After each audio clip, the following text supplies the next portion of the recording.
IMF विषय पर आता हूं। थोड़ी थोड़ी रचनाएं जो मेरे मन की हैं आपके सामने पढ़ के सुनाता हूं। 4 पंक्तियां गौ माता के लिए। छोटे छोटे विषय रखूंगा, 2-2, 3-3 मिनट के। आपको पता भी नहीं चलेगा कब हमारे ये 15-20 मिनट पूरे हो गए, क्योंकि एक समय निर्धारित है कि इस समय पर हमको कार्यक्रम समाप्त करना है। क्योंकि आदरणीय ओम प्रकाश जी जो सनातन हमारे देश, हमारी गौ माता हर चीज से जुड़े हुए हैं, मुझे लगता है कहीं अगर वो उनका जरा सा भी इस तरफ ध्यान होगा तो उनको अच्छा लगेगा और वो आशीर्वाद भी देंगे। सुनिएगा गौ माता के बारे में 4 पंक्तियां जो 10 साल पहले लिखी थी, शायद अब कभी 5-4 साल बाद अब सुनाने का अवसर मिला। सुनिएगा कि माँ, हम बचपन में होते थे तो माँ हमें सिखाती थी कि बेटा गंगा माँ, ये धरती मैया, ऐसे बोलते थे।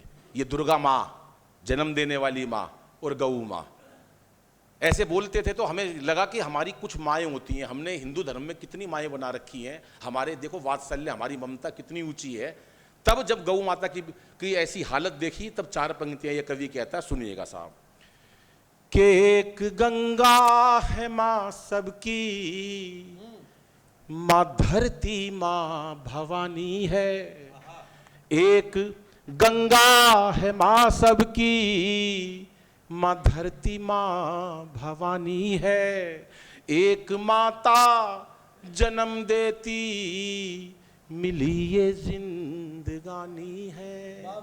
एक गौ माँ को हम भूले भूलिए, हो रही हमसे नहीं एहसास ये हमको, उसकी आंखों में पानी है। नहीं एहसास ये हमको, उसकी आंखों में पानी है। नहीं सुनता कोई पीड़ा, वो मैया रो रही देखो। जुल्म के बोझ को यारों, वो कब से ढो रही देखो। हमें एहसास कब होगा पाप जो हो रहा हमसे, मिटा के भूख हम सब की, वो भूखी सो रही देखो। मिटाकर भूख हम सब की। ये कविता एक ऐसा माध्यम होता है, वो जो बातें हम सब जानते हैं उन बातों को किस प्रकार से कवि पिरोता है अपनी भाषा में, अपने छंदों में, माँ सरस्वती की कृपा से। क्योंकि कविता करना खेल नहीं है। पूछो इन फनकारों से, ये लोहे को काट रहे हैं कागज की तलवारों से। क्या बात है। और अभी भैया ने एक बहुत अच्छा गीत पढ़ा, क्या जीवन में बचा है। कई बार जीवन में हानि लाभ नफा नुकसान होता है, व्यापार में भी होता है। तो एक शायर ने 4 पंक्तियां बहुत अच्छी कही, मैं नाम भूल रहा हूं उनका, कि जल गया घर तो बचा ही क्या है। जल गया घर तो बचा ही क्या है, अरे बच गया मैं तो फिर जला ही क्या है। जल गया घर तो बचा ही क्या है, और बच गया मैं तो फिर जला ही क्या है। इस मेहनत से बनती है तकदीरें यारो, वरना हाथों की लकीरों में रखा ही क्या है हाथों। इसलिए जीवन में कभी कोई टेंशन मत लेना, किसी परेशानी में मत आना साहब।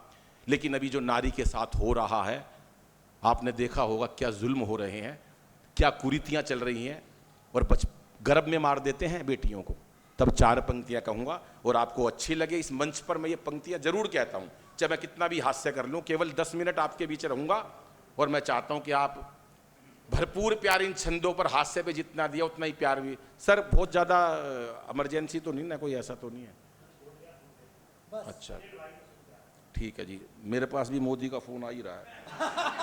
हाँ जी, नहीं बैठे हैं वो, कह रहे हैं मैं बैठूंगा सुनूंगा, जा ही नहीं रहे वो। हाँ नहीं मैं बता दूं अगर जाएंगे तो। एक बार बजाओ सर के लिए ताली।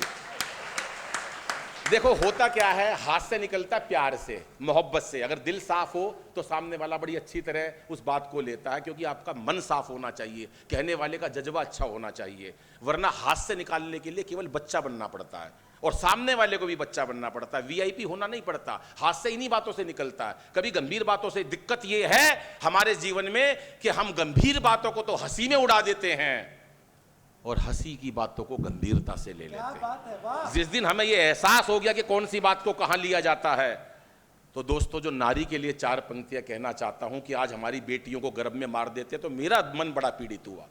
कभी पर्दा प्रथा चलती थी, राम मोहन राय आए, उन्होंने बंद कर दी। उससे पहले सती प्रथा चलती थी, नारियों पे अत्याचार था कि जलना पड़ेगा, कितनी बुरी कुरीति थी वो। फिर दहेज की कुरीति आज भी चल रही है। लेकिन ये जो बेटियों को गर्भ में मारने लगे, ये तो घोर पाप था। तब 4 पंक्तियां मैंने कही कि इसे बेटा बना पालो तो ये इतिहास छू लेगी, इसे बेटा बना पालो तो ये इतिहास छू लेगी। करो विश्वास बेटी पर तो ये विश्वास छू लेगी। कभी जीवन में बेटी को नजरअंदाज मत करना, जरा से पंख खोलोगे तो ये आकाश छू लेगी, जरा से पंख खोलोगे तो ये आकाश छू लेगी।